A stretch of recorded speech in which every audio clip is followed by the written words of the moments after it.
Start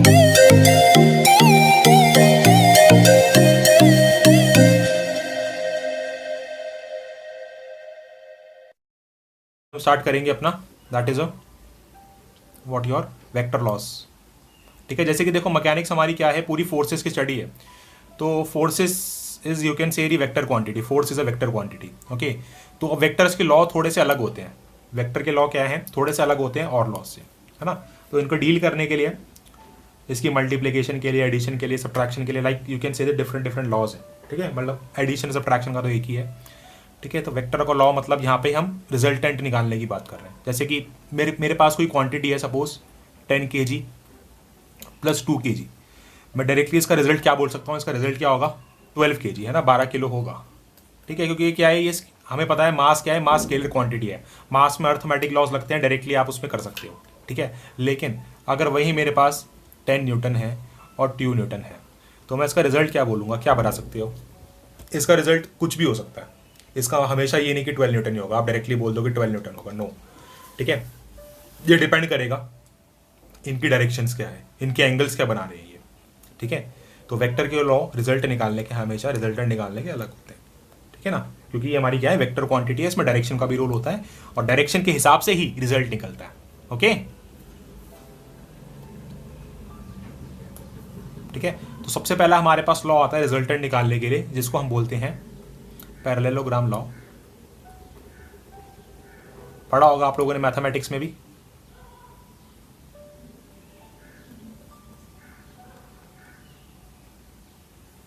अरे mic बंद कर दो, कौन है ये,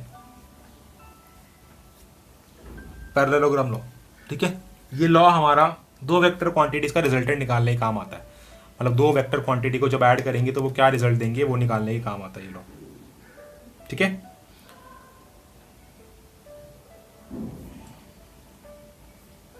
फॉर टू फोर्सेस बोल सकता हूं या टू वेक्टर्स बोल सकता हूं,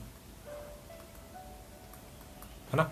जैसे कि सपोज अब ये लॉ क्या कहता है, देखो समझना है इसको। हमारे पास एक वेक्टर क्वांटिटी है लाइक दिस एरो, इसको मैं बोल देता हूँ F1। ठीक है, दूसरी वेक्टर क्वांटिटी है like this F2, making some angle theta with respect to the F1। ठीक है, कुछ एंगल बना रहा है ये F1 के रिस्पेक्ट में थीटा। अब पैरेललोग्राम लॉ क्या कहता है कि हम क्या करेंगे, हम इन दोनों फोर्सेस को लेंगे, सिर्फ यहाँ पे ऐसे ड्रॉ कर देंगे लाइक दिस। एक ये हो गया हमारा F1, same force same magnitude, और लाइक दिस F2, ये हमारा हो गया F2 with same angle theta. तो पैरेललोग्राम लॉ क्या कहता है कि हम इसको, इस साइड्स को क्या करेंगे, क्लोज करेंगे और एक पॉलीगॉन कंस्ट्रक्ट करेंगे लाइक दिस। पैरेललोग्राम कंस्ट्रक्ट करेंगे लाइक दिस, जिसमें दोनों, ये भी क्या होगी, ये F2 है हमारी, तो ये भी क्या होगी, F2 होगी, और ये वाली F1 है हॉरिजॉन्टल, तो ये भी क्या होगी, F1 ही होगी। इसलिए इसको क्या बोले हैं, पैरेललोग्राम। अपोजिट साइड्स पैरेलल होंगी। ठीक है, बात समझ आ रही गाइस। तो इसमें हमारा रिजल्टेंट क्या होगा, इसमें जो मेजर डायगोनल होगी, this will represent the our resultant force. हमें यही निकालना है ना रिजल्टेंट। तो हम क्या करेंगे, जब हम इसको इस तरीके से क्लोज कर देंगे, तो उसमें जो हमारी मेजर डायगोनल होगी वो रिप्रेजेंट करेगी हमारी मेजर डायगोनल्स को, मेजर डायगोनल रिप्रेजेंट करेगी रिजल्टेंट को। ठीक है, बहुत से लोग इसको ऐसा करते हैं, बहुत से लोग ऐसा भी समझते हैं कि आप दो ऐसे बेसिकली फोर्सेस लोगे लाइक दिस F1 F2, दोनों की टेल्स अटैच कर दोगे, फिर एक ऐसा पैरेललोग्राम कंस्ट्रक्ट करोगे रिप्लिकेट और साइड्स बना के, ये भी F2 होगा, ये भी F1 होगा। तो जब ये पैरेललोग्राम बनेगा तो इसमें जो मेजर डायगोनल होगी वो रिप्रेजेंट करेगी हमारी रिजल्टेंट को। तो ऐसा भी करते हैं, ऐसा भी करते हैं, सेम ही बात होती है लगभग। ठीक है, क्योंकि पैरेलल अपोजिट साइड्स क्या है, पैरेलल ही है, तो इसमें भी F1 ही आएगा, ये दोनों F1 ही आएंगे, ये दोनों F2 ही आएंगे, और ऐसे ही हो रहा है इसमें भी। तो टेल से टेल अटैच करो या टेल से हेड करो। ओके, पैरेललोग्राम में जनरली ये वाली अप्रोच ज्यादा मिलेगी बुक में।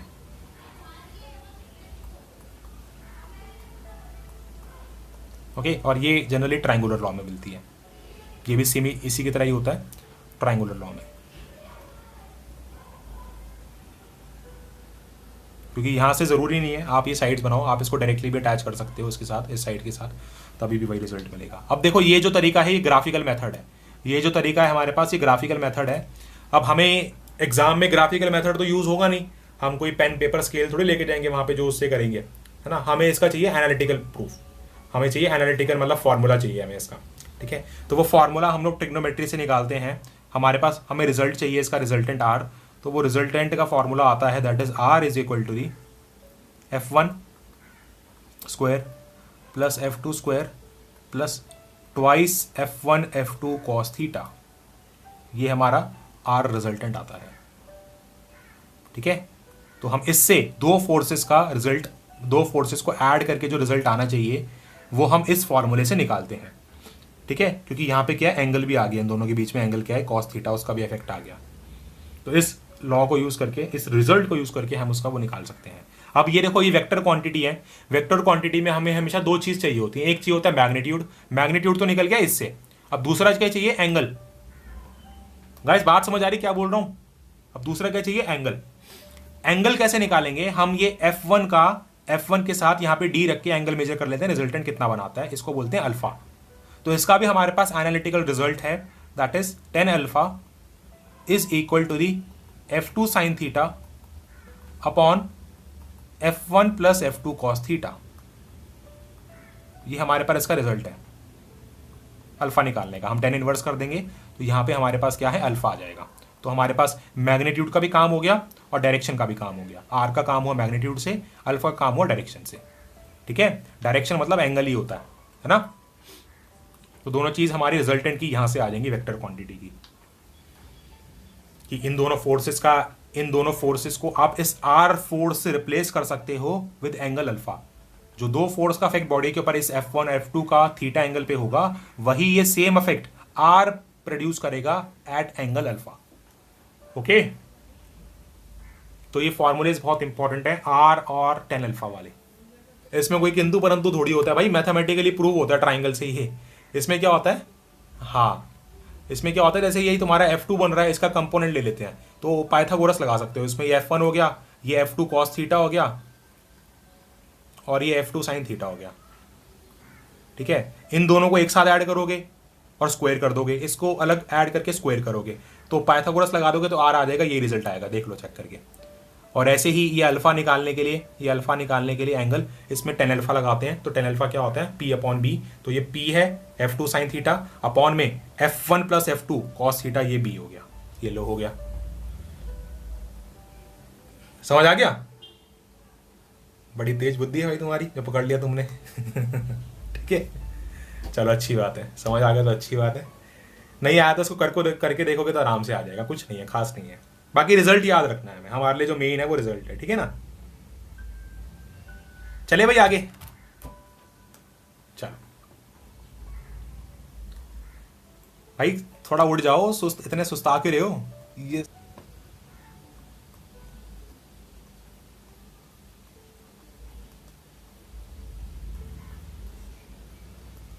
देखो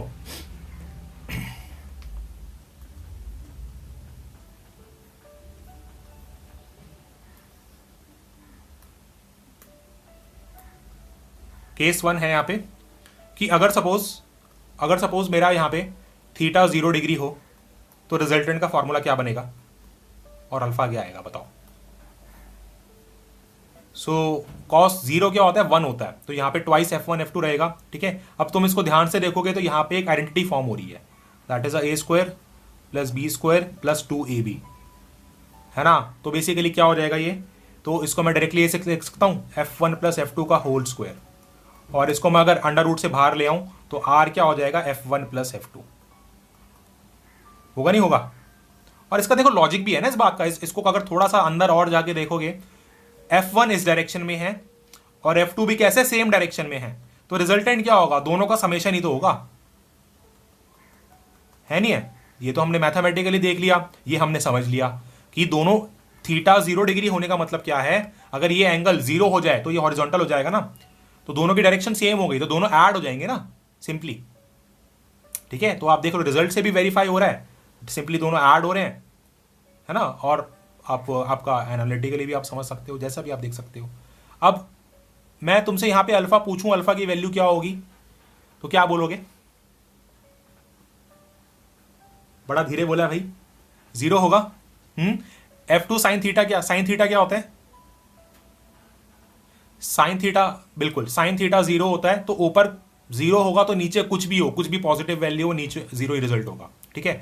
तो टेन अल्फा अगर आपका ये जीरो आता है तो आप इसको इनवर्स ले जाते हो, तो जो ये टेन इनवर्स जीरो किस वैल्यू पे होता है आपका, जीरो पे ही होता है, ठीक है। एंगल में क्या होगा, 0 डिग्री पे ही होता है ना।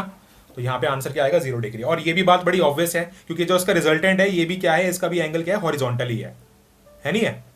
मतलब F1 के साथ कोई एंगल नहीं बना रहा, ठीक है। मतलब ये जो लाइन होगी यहाँ पे R वाली, ये नीचे बिल्कुल हॉरिजॉन्टल फ्लैट बन जाएगी, है ना। समझ आती है ना ये बात, है ना। सो ये चीज़ है, हाँ बिल्कुल सेम है, ठीक है।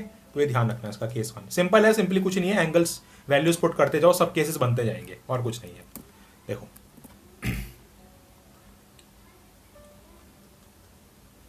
Case 2, theta equal to the 90 degree. अब क्या होगा, आर और अल्फा क्या होगा,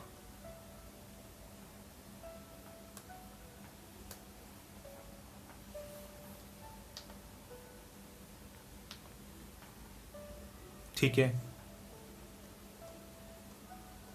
क्योंकि हमारा cos 90 क्या होता है, जीरो होता है। cos 90 जीरो हुआ तो उसके मल्टीप्लीकेशन में जो भी है यहाँ पे वो जीरो हो जाएगा पूरा का पूरा, है ना। तो सिर्फ यही बचेगा।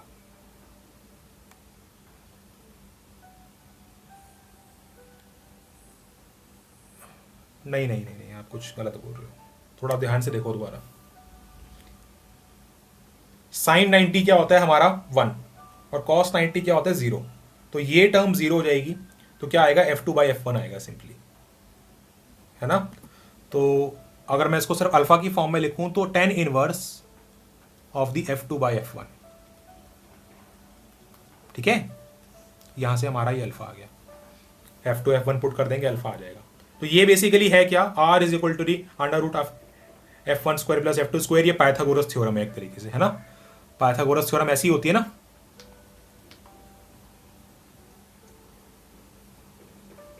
ठीक है, चलो नेक्स्ट केस।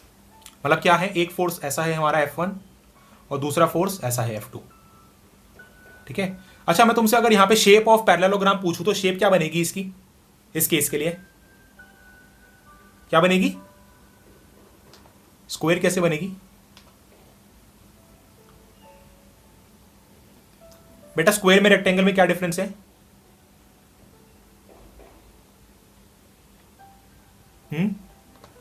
हाँ, sides, in which case sides are equal, all sides are equal. Square के केस में तो यहां पे साइड्स इक्वल है, F1 F2 तो अलग अलग है ना, है ना। अगर हमने अलग अलग रखा है तो क्या बनेगा, शेप क्या बनेगा, रेक्टेंगल, है ना। अगर if in case they have mentioned that F1 equal to the F2, then in that case you can say it was a square, आप तब बोल सकते हो स्क्वायर होगा, ठीक है ना। ठीक है, समझ आ रहा है क्या बोल रहा हूं, सबको समझ आ रहा है गाइस। ऐसे में यहां पे पूछता तो यहां पे क्या बनता है, शेप आपका स्ट्रेट लाइन ही बनता, है ना। यहां पे सिर्फ स्ट्रेट लाइन ही बनेगा शेप, है ना, हॉरिजॉन्टल लाइन। चले आगे, कोई दिक्कत तो नहीं यहां तक। देखो केस 3, थीटा क्या है 180 डिग्री। अब क्या होगा, what will be the R. cos 180 क्या होता है, शायद याद नहीं होगा बहुत से लोग बच्चों को, cos 180 क्या होता है।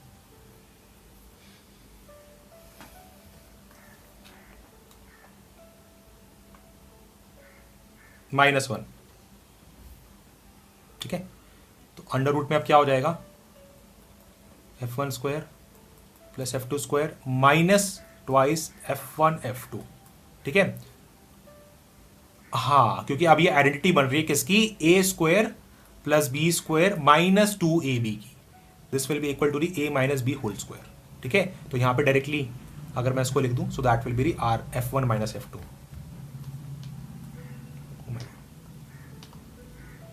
और लॉजिक भी है देखो, है नहीं है। मतलब इसका मतलब क्या है, cos 180, ये सॉरी थीटा 180 होने का मतलब क्या है, एक फोर्स इधर है, दूसरा फोर्स क्या है, जस्ट अपोजिट है।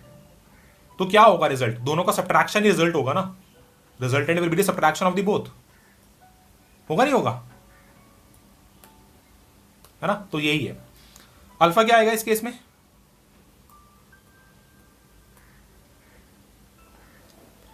अब वही, हाँ अगर आप इसको थोड़ा सोचोगे भी डायग्राम से भी, अगर वैल्यूज याद ना हो, है ना, तो बेसिकली साइन 180 क्या होता है, जीरो। तो ये भी क्या आएगा, अल्फा क्या आएगा, जीरो। और ऑब्वियसली बात है हॉरिजॉन्टल लाइन है बेसिकली, तो जीरो ही बनाएगा, है ना। ठीक है,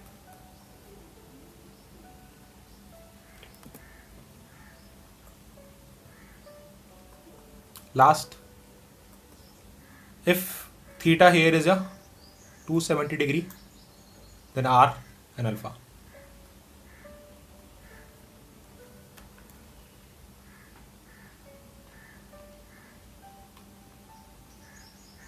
cos 270 क्या होते हैं,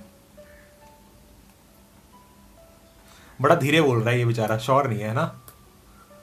ठीक है, ठीक बोल रहे हो भाई, ठीक बोल रहे हो। cos 270 होता है जीरो, ठीक है। सो अंडर रूट में बेसिकली क्या बचेगा, f1 square plus f2 square.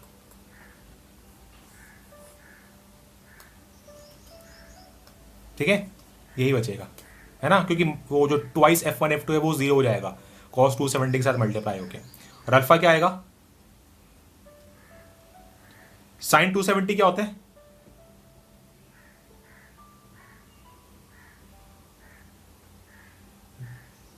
-1। ठीक है, सो माइनस f2 बाय, अब नीचे cos f2 cos होता है, तो f2 cos बेसिकली जीरो हो जाएगा, तो क्या बचेगा, सिर्फ f1, खत्म, यही आ गया विद नेगेटिव साइन। तो देखो ये रिजल्ट काफी कुछ ना 90 वाले की तरह है, बस यहाँ पे नेगेटिव साइन आ रहा है ना। ये जो 90 वाला केस था उसी की तरह है काफी कुछ रिजल्ट। मतलब क्या है इसका, मतलब क्या है, एक फोर्स आपका इस डायरेक्शन में है, ठीक है, दूसरा फोर्स 270 डिग्री है, 270 डिग्री मतलब डाउनवर्ड लाइक दिस। ठीक है, तो ये एंगल ये वाला जो होगा ये 270 होगा ना, तो ये पूछा है आपसे। ठीक है,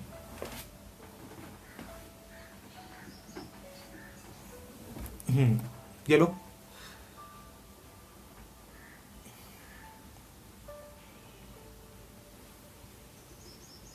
देखो थोड़ा सा वैल्यूज पुट करिए, देखो कुछ भी नहीं है, वही फॉर्मूलेज हैं, उन फॉर्मूलेज में आप ये साइन और कॉस की वैल्यू पुट करते जाओगे तो ये सब बनता जाएगा, और कुछ भी नहीं है। ठीक है, और कोई बहुत बड़ी रॉकेट साइंस नहीं है, बहुत सिंपल चीज़ है बेटा। इसमें शेप भी सेम नीचे ही वैसे रेक्टेंगल ही बनेगी, बस डाउनवर्ड बनेगा, पहले अपवर्ड बन रहा था डाउनवर्ड बन जाएगा।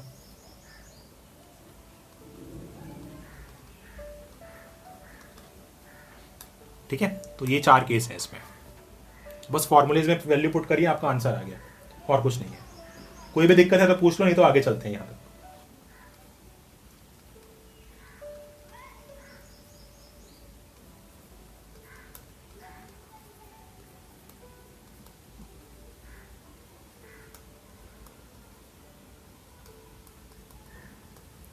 Find greatest and least resultant force of two forces whose magnitude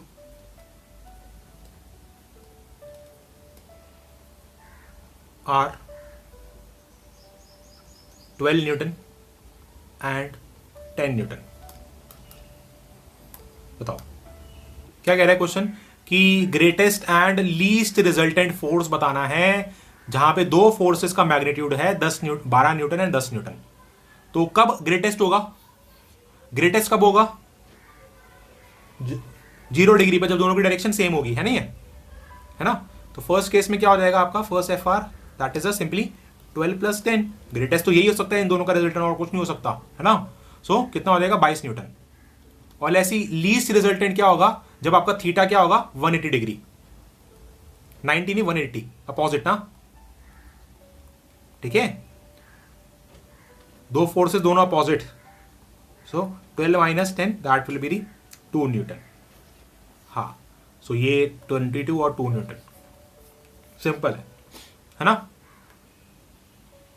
कोई दिक्कत इसमें, इससे सिंपल क्वेश्चन नहीं हो सकता, क्योंकि ग्रेटेस्ट जब दोनों सेम डायरेक्शन में होंगे, लीस्ट जब दोनों अपोजिट डायरेक्शन में होंगे। बाकी सब केसेस में इनके बीच में होगा आंसर हमेशा, बाकी सब केसेस में, बाकी सब एंगल्स पे हमेशा आंसर इनके बीच में होगा। तो ये आप बोल सकते हो एक्सट्रीम कंडीशंस हैं, मैक्सिमम और मिनिमम कंडीशंस हैं। ठीक है,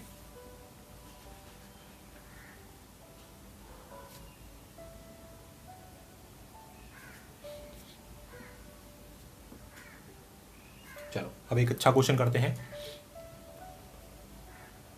two forces P and root 2P या P root 2 act on a particle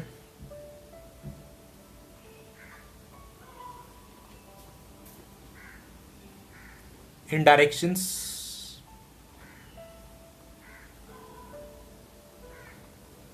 inclined at an angle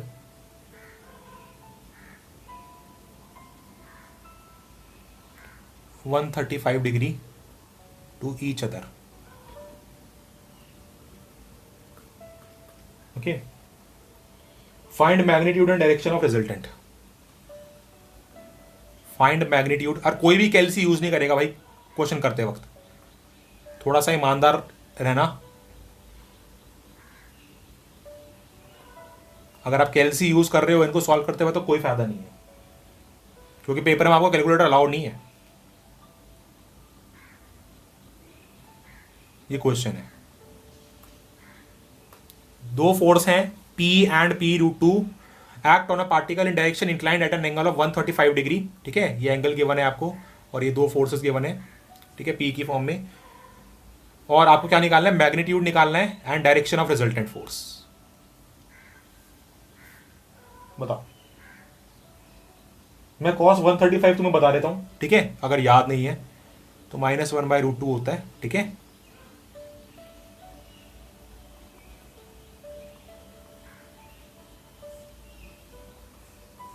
ये मैंने तुम्हें दे दिया, बस अब चीटिंग मत करना, अब हाथ से कर लेना प्लीज इसको। तो आर बताओ पहले, आर कितना आ रहा है? √2P आ रहा है। अच्छा, P√2 ही आ रहा है क्या? देखो चल, आर का फॉर्मूला तुम्हें याद है ना? दैट इज बेटा बहुत ही अजीब आ रहा है। हाँ, ये ठीक आया है। कितना P बोल रहे हो ना, सिर्फ RP आ रहा है, RP। हाँ ठीक है, ये ठीक है।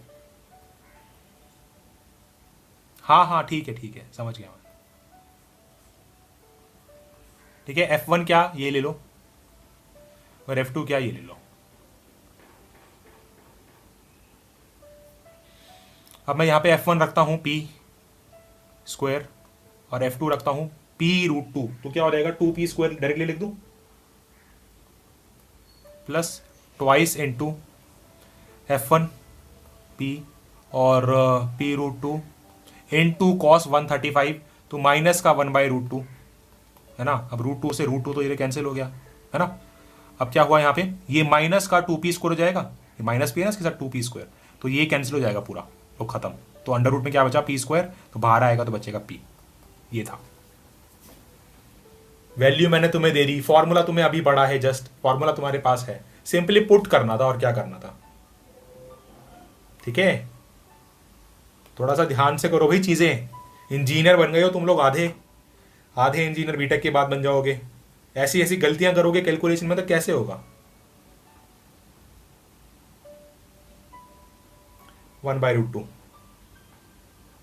सारे जो भी 45 वाले जो होते हैं ना फ्रैक्शंस, उनमें 1/√2 ही होता है। माइनस प्लस का बस अलग अलग डिफरेंस होता है, बाकी सब में 1/√2 ही होता है।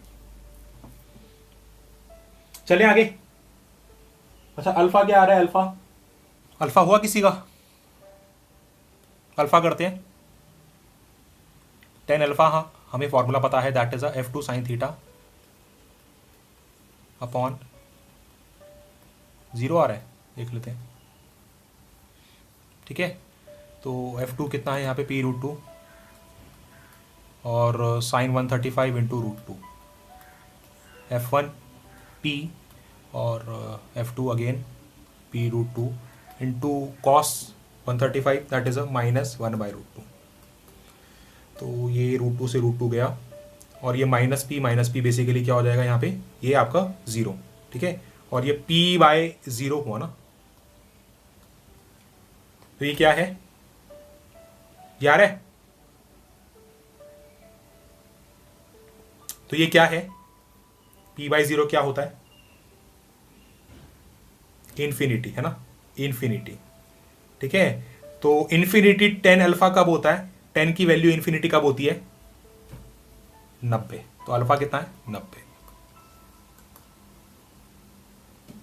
बात समझ आई? ठीक है, क्वेश्चन समझ आया कैसे किया? आगे चले तो देखो, मैं दोबारा तुम्हें ये बात बोलूंगा, ये बात मैंने पहले ही बोली थी, ट्रिग्नोमेट्रिक वैल्यूज प्लीज याद कर लेना। याद नहीं होती कोई बात नहीं, कॉपी के पीछे टेबल बना लो, ताकि अगर आप क्वेश्चन करो, कभी भी आपको जरूरत पड़े तो पीछे देख लो, लेकिन प्लीज फोन से या कैलकुलेटर से क्वेश्चन को मत करो। ठीक है, ट्रिग्नोमेट्रिक वैल्यूज इंपॉर्टेंट है।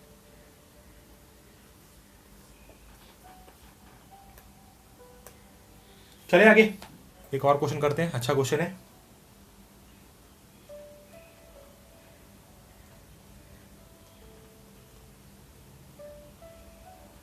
Resultant of two forces P1 and P2 is P, function की फॉर्म में है, ठीक है ना। रिजल्टेंट दो फोर्सेस का P1 और P2 का क्या है, P है, ठीक है। इफ P2 इज डबल्ड, देखो इस चैप्टर में ना ऐसे क्वेश्चन नहीं आते आप सोचो कि वैल्यूज देगा आपको, F1 देगा F2 देगा, वैसे क्वेश्चंस कम आते हैं। उसको वैल्यूज को पुट किया फिर आंसर निकाला, वैसे कम आते हैं, इस फॉर्म में आते हैं जनरली। एक डबल किया, ये ऐड किया, वो ऐड किया, तो मतलब बेसिकली क्या आंसर, क्या चेंज आएगा, ये वो, इस तरीके से आते हैं questions. If P2 is doubled, then new resultant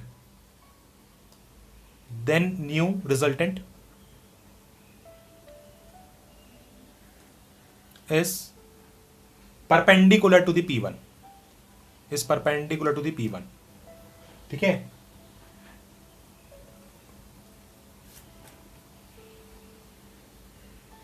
बताओ यहां पे आपका what is the value of P, what is the resultant, क्योंकि रिजल्टेंट फोर्स है ना P हमारा, ये बताना है हमें क्या आएगा। Resultant of two forces P1 and P2 is P. If P2 is doubled, then new resultant is perpendicular to the P1. अच्छा क्वेश्चन है, देखते हैं कौन करता है। देखो एक तो आप बोल रहे हो ये बनेगा केस रिजल्टेंट वाला P1 P2, ठीक है। एंगल हमें गिवन ही नहीं है, एंगल का कोई हिंट दिया ही नहीं उन्होंने थीटा का, लेकिन इन्होंने एक हिंट है यहाँ पे, ये मतलब कि P क्या आ रहा है आपका, P1 प्लस P2 है, तो गलत है, ठीक है। देखो एक फॉर्म ये है, एक स्टेटमेंट इसमें ये है, if P2 is doubled then new resultant is perpendicular to the P1। ये बहुत मेजर हिंट है यहाँ पे, new resultant is perpendicular to the P1। यहाँ पे इसका मतलब क्या है कि हमारा इफ P2 इज डबल्ड, मतलब अब जो हमारा F2 है दूसरे केस में, दूसरे केस की बात कर रहा हूँ पहले, मैं पहले केस की नहीं बात कर रहा अभी, इस स्टेटमेंट का इतना यूज नहीं है, ठीक है। इस स्टेटमेंट का सिर्फ रिजल्टेंट लिखने में यूज है, दैट इज मैं अगर इसको लिखूँ यहाँ पे P is equal to the under root of the first statement से P1 square plus P2 square plus twice P1 P2 cos theta, पर इसका इतना यूज है क्योंकि इसमें एंगल वगैरह कुछ गिवन ही नहीं है और कुछ गिवन ही नहीं है रिजल्टेंट का, तो मैं इसको और कुछ नहीं कर सकता, लेकिन सेकंड स्टेटमेंट का काफी है। क्या कह रहा है, अगर P2 को आपने डबल कर दिया और new resultant perpendicular to the P1, मतलब परपेंडिकुलर का मतलब क्या हुआ, यहां पे अल्फा 90 डिग्री हो गया सेकंड केस में, जब P2 को डबल किया तब, बात समझ पा रहे हो, जब P2 डबल किया तब उस केस में। तो अगर मैं यहां पे अब इसकी इक्वेशन लिखूं, that is 10 alpha is equal to the twice P2 लेना पड़ेगा, है ना, twice P2 sign theta upon P1 तो सेम ही रहेगा, कुछ नहीं बोला, प्लस 2P2 कॉस थीटा। अब अल्फा यहां पे 90 डिग्री डालोगे, 10 90 क्या होता है, इन्फिनिटी, है ना, अभी अभी भी देखा आपने इन्फिनिटी। इन्फिनिटी को हम क्या डील करते हैं, इन्फिनिटी को वैसे सॉल्व करना तो पॉसिबल नहीं है, इन्फिनिटी कभी भी आए तुम्हारी स्टडी में तो उसको 1/0 लिखते हैं, ठीक है, हमेशा 1/0। तो क्रॉस मल्टीप्लाई करेंगे, है ना, ये वाली term P1 plus 2P2 cos theta 1 से मल्टीप्लाई होगा और 2P2 साइन थीटा 0 से मल्टीप्लाई होगा, क्रॉस मल्टीप्लाई। तो क्या बचेगा हमारे पास, P1 plus 2P2 cos theta equal to the 0, और इसको मैं क्या कर सकता हूं अब यहाँ पे 2P2 कॉस थीटा, पूरा देखो बहुत आसान काम हो गया, 2P2 cos theta is equal to the minus का P1। अब देखो इसका फायदा क्या हुआ, अब तुम अगर इस फॉर्मूले को यहां पे देखो, जो फर्स्ट इक्वेशन थी, ये फर्स्ट इक्वेशन थी, यहां पे मेरे पास 2 है, P2 है, कॉस थीटा है, मैं इसको यहां पे पुट कर सकता हूं। अब बता दो क्या आंसर आएगा, अब तो तुम बता सकते हो।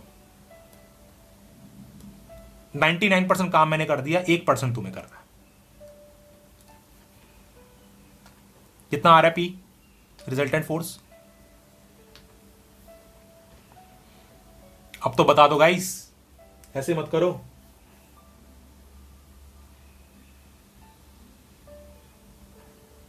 ओ माय गॉड, इतना सोचना पड़ेगा भाई। यहां पे 2 भी है, P2 भी है cos थीटा, तो मैं इस पूरे को माइनस P1 से रिप्लेस कर सकता हूं ना, और यहां पे एक P1 ऑलरेडी है ही है। क्या आएगा? P2 आएगा। P तो बताना ही है भाई, P कैसे, P2 है ना। ठीक है, ये आंसर आ जाएगा, है नहीं है? क्योंकि देखो जब मैं 2P2 cos थीटा यहां पे पुट करूंगा तो माइनस P1 और एक पहले से है, तो माइनस P1 स्क्वायर हो जाएगा, तो ये क्या हो जाएगा, कैंसिल। तो क्या बचेगा, P is equal to under root of P2 square. खत्म। क्वेश्चन समझ आया? ये इस क्वेश्चन को पढ़ते हैं ना स्टार्टिंग में तो बड़ा डिफिकल्ट लगता है, लेकिन जब इसको सॉल्व करते हैं ना तो बहुत आसान है। ये पढ़ने में बहुत डिफिकल्ट लगता है क्योंकि ये समझ नहीं आ पाता, फ्रेम नहीं हो पाता दिमाग में, ठीक है। लेकिन इसमें ज्यादा तुम्हें सोचना ही नहीं है, ज्यादा कुछ करना ही नहीं है। हमें हर चीज को फ्रेम करने की जरूरत नहीं होती, सिंपल कभी कभार चलने से काम हो जाता है, ठीक है। तो नेक्स्ट है हमारा एक, दो फोर्सेस हैं, मैग्नीट्यूड ऑफ टू फोर्सेस। आवाज आ रही है ना गाइस? एक बहुत अर्जेंट कॉल आ गया था, सॉरी उसके लिए। Such that if they act at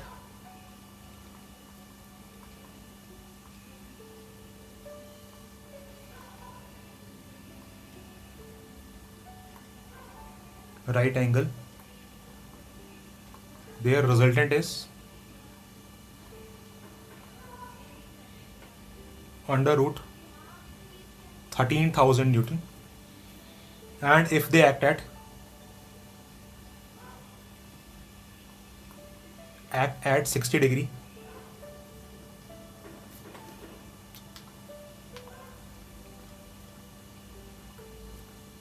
their resultant is under root 19300 Newton. Okay, find two forces. बताओ।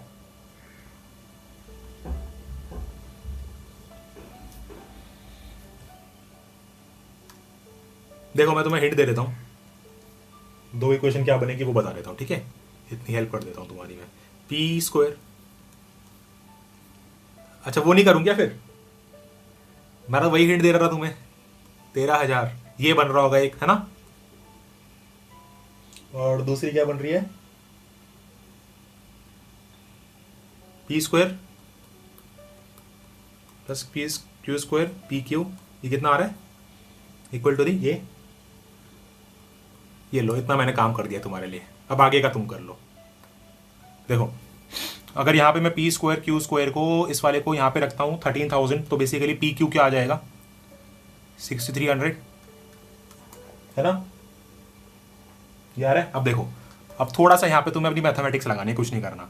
अब मुझे मैथ्स के अकॉर्डिंग पता है कि P square plus Q square plus 2PQ, यार ये माइक बंद कर दो, इज इक्वल टू क्या होता है, पी प्लस क्यू का होल स्क्वायर होता है ना।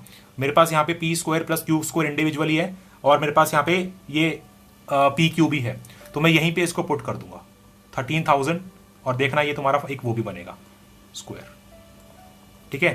13,000 प्लस 2 इंटू 6300, क्या है ये, इसको सॉल्व करोगे कितना आएगा, ये आपको यहीं से हिंट लग जाएगा, that is 25600 P plus Q का होल स्क्वायर। अब इसका अंडर रूट करते हो तो 256 भाई किसका स्क्वायर होता है, 256 किसका स्क्वायर होता है, क्योंकि 2600 है ना, तो क्या लिखूंगा यहाँ पे मैं, पी प्लस क्यू 160, क्योंकि 2 0 भी है ना तो एक 60 भी आ गया। लो जी, एक इक्वेशन आ गई सिंपल फॉर्म में। तो वो स्क्वायर की फॉर्म तुम्हें सॉल्व ही नहीं करनी है, ऐसे ही यही सेम इक्वेशन तुम्हें माइनस की बनानी है, that is a P square plus Q square minus 2PQ, ये वाली। यहां पे क्या होगा, p माइनस क्यू का होल स्क्वायर। अब क्या करना है यहाँ पे, 13,000 माइनस का 2 इंटू 6300, ठीक है, तो यहाँ पे क्या आएगा, इसको सॉल्व करोगे 13,000 माइनस 2 इंटू 6300। और भाई बिल्कुल अपने हाथों से करना, कोई इधर को उधर करने की जरूरत नहीं है इसको, ठीक है। मेरे को तो एक्चुअली वैल्यूज याद है ये सब। तो p माइनस क्यू, ये बेसिकली स्क्वायर आएगा 400। तो 400 किसका स्क्वायर होता है, p माइनस क्यू करोगे तो 20। लो जी, दूसरी इक्वेशन ये आ गई, पहली इक्वेशन ये थी। अब दोनों को एक बार ऐड कर दो, दोनों को एक बार सब्ट्रैक्ट कर दो, क्वेश्चन हो गया। समझ आया? मैंने कोई नई स्लाइड नहीं ली, सिर्फ यहीं पे देखो 3-4 सेंटेंसेस में, 3-4 लाइंस में हो गया। इक्वेशन सॉल्व ही नहीं करनी, तुम स्क्वायर वगैरह सॉल्व करने लग गए होंगे, वो कॉम्प्लेक्स सा बना के, वो लंबा काम है, वो उतना कौन करेगा, इतना टाइम थोड़ी है पेपर में। नहीं समझ आया बेटा? स्क्रीन ये ऊपर नहीं हो सकता, ये जूम हो सकता है बस। ये आप फोन में देख रहे होंगे, थोड़ा कटिंग हो रहा होगा शायद। ये फुल स्क्रीन ही है।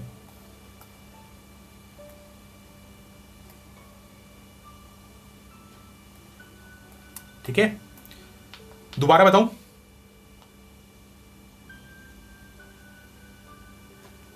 ठीक है ना, ये पी क्यू आ गया, एक बारी दोनों को ऐड कर दो। p प्लस क्यू क्या बना है हमारा 160, और p माइनस क्यू बना है हमारा 20। एक बारी एडिंग बोथ कर दो। एक बार p कितना आ रहा है यहां से 90, और q कितना आ रहा है, बस हो गया। ठीक है, तो देखो सिंपल क्वेश्चन है ना, ज्यादा कॉम्प्लिकेटेड नहीं था। यहां से इक्वेशंस को सॉल्व करना टास्क था यहाँ पे थोड़ा सा। अब देखो मैं तुम्हें इसका शॉर्ट तरीका ही बताता हूँ क्या होता है पेपर में। पेपर में कैसे करोगे अगर ये तरीका, तो वैसे तो तरीका तो ये है, जो ये है प्रोसीजर जो है पेपर में क्या है, ऑप्शंस होते हैं ना, ऑप्शंस पुट करके देख लो इक्वेशंस के अंदर, जो आंसर सेटिस्फाई कर दे वही आपका आंसर है। हिट एंड ट्रायल लगा लो सिंपली, ठीक है। आपके पास ये पेयर होगा ना 90 और 70 का, ठीक है, तो हिट एंड ट्रायल से वर्क कर जाएगा। लेकिन हाँ, अगर उसमें भी थोड़ा सा वो होता है कि अगर एक 90-70 हुआ और एक 70-90 हुआ, तब थोड़ा सा फिर आपको देखना पड़ेगा, क्योंकि कभी कभार ऑप्शन ऐसा भी होता है। हाँ ठीक है, तो इसलिए थोड़ा सा ध्यान रखना पड़ेगा, क्योंकि इस चीज में थोड़ा सा ये बेनिफिट तो होता है कि जल्दी आंसर आ जाता है, लेकिन कभी कभार ये ऑप्शंस फ्रेम करने वाले थोड़े चालाक होते हैं, वो भी क्या है, सिमिलर ऑप्शंस को स्वैप करके रख देते हैं, तो उसमें ये वर्क नहीं करेगा। तो उसके लिए प्रोसीजर है, ठीक है। बात समझ आई गाइस? बहुत बारी यही होता है कि सिंपल सोचना होता है, हमें कॉम्प्लिकेटेड नहीं सोचना होता। चलो एक और क्वेश्चन देते हैं। Two forces equal to 2p and p act on a particle, ठीक है। if first force is doubled,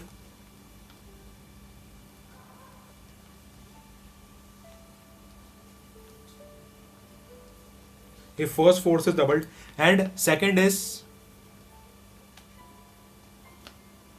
increased by, ये भी अच्छा क्वेश्चन है, increase by 12 Newton, direction of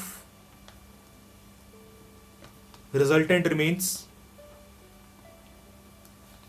remains unaltered,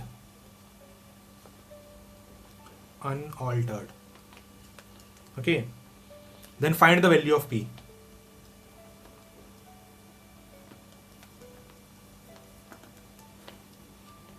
find the value of p। बताओ, दो forces हैं 2p and p के, पार्टिकल पैक कर रहे हैं।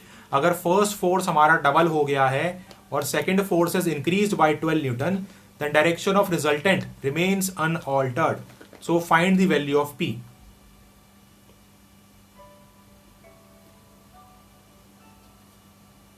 अनऑल्टर्ड बेटा मतलब कि चेंज नहीं हुआ, रिमेन सेम। रिमेन सेम जो पहले थी वही है अभी भी। दो केस बनेंगे यहां पे भी, two forces equal to the 2p and p act on a particle, ठीक है। सेकंड केस में क्या कह रहा है, if first force is doubled, अगर आपका पहला वाला फोर्स डबल कर देते हो, मतलब 2p का डबल कर दिया तो 4p हो गया, और second force is increase by 12 Newton, मतलब सेकंड फोर्स इंक्रीज हुआ, मतलब उसमें 12 न्यूटन बढ़ा है, ऐड हुआ है। Direction of resultant remains unaltered, find the value of P. मतलब ऐसा करने में direction of resultant remains same.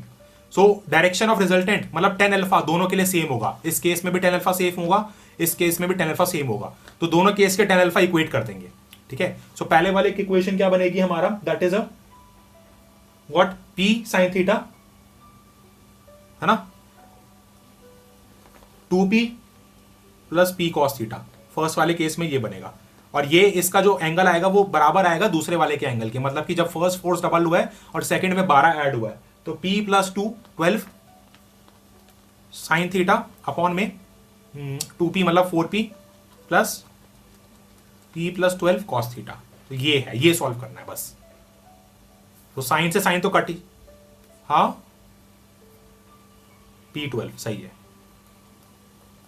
इसका आंसर है p12 न्यूटन। देखो अब इसको आसान करने का तरीका क्या है, पहले साइन से साइन को कैंसिल कर दो, उसके बाद यहीं से p कैंसिल कर लो सब जगह से, तो अब बहुत आसान हो गया है, नहीं है।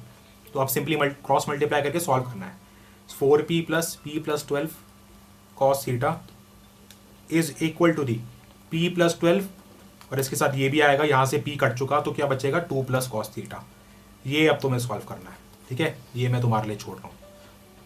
ओके, जब इसको आप सॉल्व करोगे ना कॉस भी हट जाएगा यहाँ से, जब कॉस भी हट जाएगा तो फाइनली आंसर आपका ये आएगा, ठीक है। ओके गाइस, क्योंकि देखो दोनों तरफ p प्लस 12 कॉस थीटा है, इधर भी p प्लस 12 कॉस थीटा के साथ मल्टीप्लाई होगा, तो कॉस थीटा वाली साइड कैंसिल हो जाएंगी दोनों तरफ से, कॉस थीटा वाले फंक्शन ये जो भी हैं टर्म्स। ओके, बात समझ आई ऐसा क्यों करा, ये समझना इंपॉर्टेंट है यहाँ पे। ये इक्वेशन तो सॉल्व कर ही लोगे आप लोग, यहाँ पे ये समझना इंपॉर्टेंट है ऐसा क्यों किया। क्वेश्चन का देखो मीनिंग समझ पा रहे हो, कर क्या रहे हैं क्वेश्चन के अंदर, मीनिंग से रिलेट कर पा रहे हो, फॉर्मूला क्या अप्लाई कर रहे हैं, किस तरीके से कर रहे हैं, तो बस ये समझना इंपॉर्टेंट है यहाँ। चले आगे, चलो आज का सेशन यही एंड करते हैं, ठीक है, टाइम हो रहा है एक्चुअली। कुछ डाउट है आज के सेशन में तो पूछ लो। पैरेललोग्राम लॉ में समझ आया, पैरेललोग्राम लॉ क्वेश्चंस अच्छे लगे, क्वेश्चंस बड़े अच्छे हैं इसके, सोचने में मजबूर करते हैं क्वेश्चंस इसके। सो यहीं पे एंड करते हैं। सो बाय टू ऑल गाइस, सब कुछ नेक्स्ट क्लास में आगे स्टार्ट करेंगे इसमें, लैमिस थ्योरम वगैरह। ओके, सो नेक्स्ट क्लास में मिलते हैं आपसे, वेलकम।